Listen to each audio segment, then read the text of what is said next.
മുല്ലയ്ക്കലെ അവതക്കുട്ടിക്കും ചിന്നമ്മയ്ക്കും മക്കൾ 12 കുടിയടപ്പിലായിരുന്നു അവർ ജീവിച്ചുകൊണ്ടിരുന്നത്. സ്വന്തമായിട്ട് ഒരു സെൻറ്റ് ഭൂമി പോലും ഇല്ല. ഒരു ജന്മിയുടെ പറമ്പിലായിരുന്നു അവർ താമസിച്ചുകൊണ്ടിരുന്നത്. എന്നാൽ ഈ മക്കൾ പഠിക്കാൻ ബഹുമിടുക്കരായിരുന്നു. മൂത്തമനും കുഞ്ഞുഞ്ഞ് അപ്പനോടും അമ്മയോടെയും വളരെ സ്നേഹമുള്ളവനായിരുന്നു. കുഞ്ഞുഞ്ഞിനൊരു ആഗ്രഹമേ ഉള്ളൂ, തങ്ങൾ ഒരു കുടിയടപ്പുകാരാണ്, സ്വന്തമായിട്ട് തങ്ങൾക്ക് വസ്തു വേണം, അതുകൊണ്ട് പഠിക്കണം, പഠിച്ച് ജോലി സമ്പാദിച്ച് തങ്ങളുടെ അപ്പനെയും അമ്മയും സുഖമായിട്ട് പോറ്റണം എന്നുള്ള ചിന്ത കുഞ്ഞുഞ്ഞിനുണ്ടായിരുന്നു. കുഞ്ഞുഞ്ഞ് പഠിക്കാൻ മിടുക്കനായിരുന്നുകൊണ്ട് കുഞ്ഞുഞ്ഞിനെ സ്നേഹിച്ച ഒരു വ്യക്തി കുഞ്ഞുഞ്ഞിനെ ഗൾഫിന് കൊണ്ടുപോയി. ഗൾഫിൽ ചെന്ന കുഞ്ഞുഞ്ഞിന് നല്ലൊരു ജോലി കിട്ടി. അങ്ങനെ കുഞ്ഞുഞ്ഞിന് ജോലി കിട്ടിക്കഴിഞ്ഞപ്പോൾ കുഞ്ഞുഞ്ഞിനൊരാഗ്രഹം, തൻ്റെ സഹോദരന്മാരെല്ലാം നല്ല നിലയിലെത്തണം, അതുകൊണ്ട് അവരെ കൂടെ നല്ല ജോലി വാങ്ങിച്ചു കൊടുക്കണം. അങ്ങനെ കുഞ്ഞുഞ്ഞ് പരിശ്രമിച്ച് കുഞ്ഞുഞ്ഞിനെ ഓരോരുത്തരായിട്ട് എല്ലാവരും ഗൾഫിൽ വന്നു. തങ്ങൾ ഗൾഫിൽ വന്നു കഴിഞ്ഞപ്പോൾ മക്കളെല്ലാവരും സഹോദരങ്ങളും ഗൾഫിൽ വന്നു കഴിഞ്ഞപ്പോൾ കുഞ്ഞുഞ്ഞിന് ഒരാഗ്രഹം ഉണ്ടായി. നാട്ടിൽ തങ്ങൾക്ക് ഒരു സെൻറ്റ് ഭൂമി പോലും ഇല്ല. അപ്പോൾ ആ ഭൂമിയില്ലാത്ത തങ്ങൾക്ക് നാട്ടിൽ അല്പം സ്ഥലം വാങ്ങിച്ച് നല്ലൊരു വീട് പണിയണം. അങ്ങനെ കുഞ്ഞുഞ്ഞ് നാട്ടിലെ മന്നവരുതിക്കടുത്ത് ഒരു 60 സെൻറ്റ് സ്ഥലം വാങ്ങിച്ചു. അതിനകത്ത് ഒരു വീട് പണി ആരംഭിച്ചു. വീട് പണിയുന്നത് എന്തിനാണ്?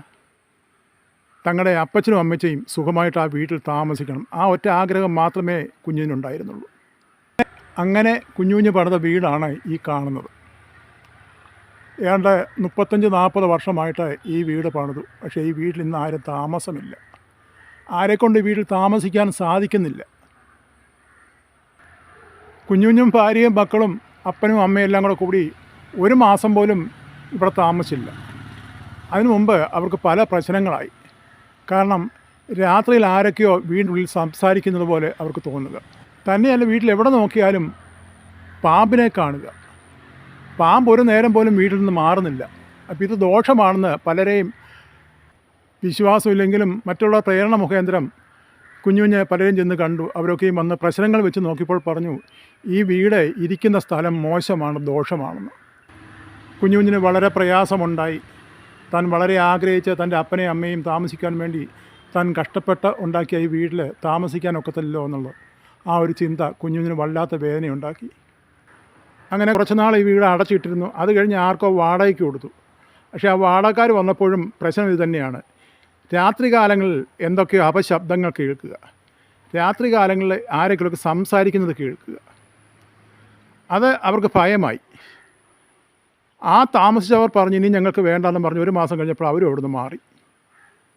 ഇന്ന് ഈ വീട് അനാഥമായി കിടക്കുകയാണ്. പറമ്പ് കിടക്കുന്നത് കണ്ടില്ലേ? എല്ലാം പോച്ച പിടിച്ച് കാട് പിടിച്ചിട്ട് ചുറ്റും ഇങ്ങനെ ഒരു കാവിൻ്റെ ലക്ഷണത്തിലാണ് ഇവിടം കിടക്കുന്നത്. 60 സെൻറ്റ് സ്ഥലമാണ്. 35-40 വർഷമായിട്ട് ഈ വീട്ടിൽ ആരും താമസമില്ല. 40 വർഷം കഴിഞ്ഞിട്ടും ഈ വീട്ടിൽ ആരും താമസമില്ലാതെ ഇങ്ങനെ വീട് ഏതാണ്ട് ഭാർഗവി നിലയം പോലെ കിടക്കുകയാണ്. ഇതെന്താണ്? ദോഷമാണോ? ഇത് ശാപമാണോ? അപ്പുറത്ത് ഒരു അമ്മച്ചി നിന്ന് പോച്ച പറിക്കുന്നുണ്ട്, വിറക് പറക്കുന്നുണ്ട്.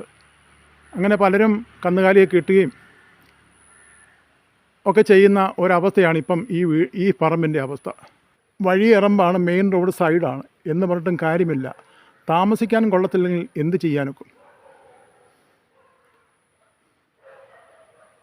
ഈ കാലത്തുണ്ടോ അന്ധവിശ്വാസങ്ങളാണോ അതോ മറ്റുള്ള എന്തെങ്കിലും കാര്യങ്ങളാണോ? ഈ കുഞ്ഞുഞ്ഞ് പലയിടത്തും ചെന്ന് പലരുമായിട്ടും സംസാരിച്ചിട്ടും ഒരു രക്ഷയുമില്ല. കാരണം ഇതിൻ്റെ അവസ്ഥകൾ മാറ്റാൻ ആരെക്കൊണ്ടും സാധിക്കുന്നില്ല. അങ്ങനെ ഇത് കൊടുക്കുവാൻ വേണ്ടി തീരുമാനിച്ചു. പക്ഷേ ഇതിൻ്റെ വിവരങ്ങൾ അറിഞ്ഞതിന് ശേഷം ഇത് വാങ്ങുവാനോ ഇതിൻ്റെ ആവശ്യക്കാരായിട്ട് വരുമോ ഒന്നും ഇതുവരെ ഉണ്ടായിട്ടില്ല. അങ്ങനെ വെറും അനാഥമായി കിടക്കുന്നതായ ഈ വീടിൻ്റെ അവസ്ഥ വളരെ ദയനീയമാണ്. ഇത് പ്രേതബാധയാണ്. കാരണം എവിടെ തിരിഞ്ഞാലും പാമ്പുകളാണെന്ന്, വീടിനുള്ളിൽ എവിടെ തിരിഞ്ഞാലും പാമ്പുകളാണെന്നാണ് പറയുന്നത്. റോഡ് സൈഡിൽ തന്നെയാണ് ഈ വീട് സ്ഥിതി ചെയ്യുന്നത്. എല്ലാം കാട് മൂടി കിടക്കുകയാണ്.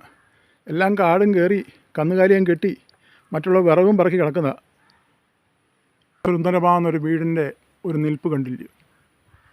ഭൂതങ്ങളുണ്ടോ, ബാധകളുണ്ടോ, പ്രേതങ്ങളുണ്ടോ, ഇവിടെ ആരാണ് വസിക്കുന്നത്? കാട് മൂടിക്കിടക്കുന്ന ഈ വീടിനെ എങ്ങനെ രക്ഷിക്കുവാനും സാധിക്കും?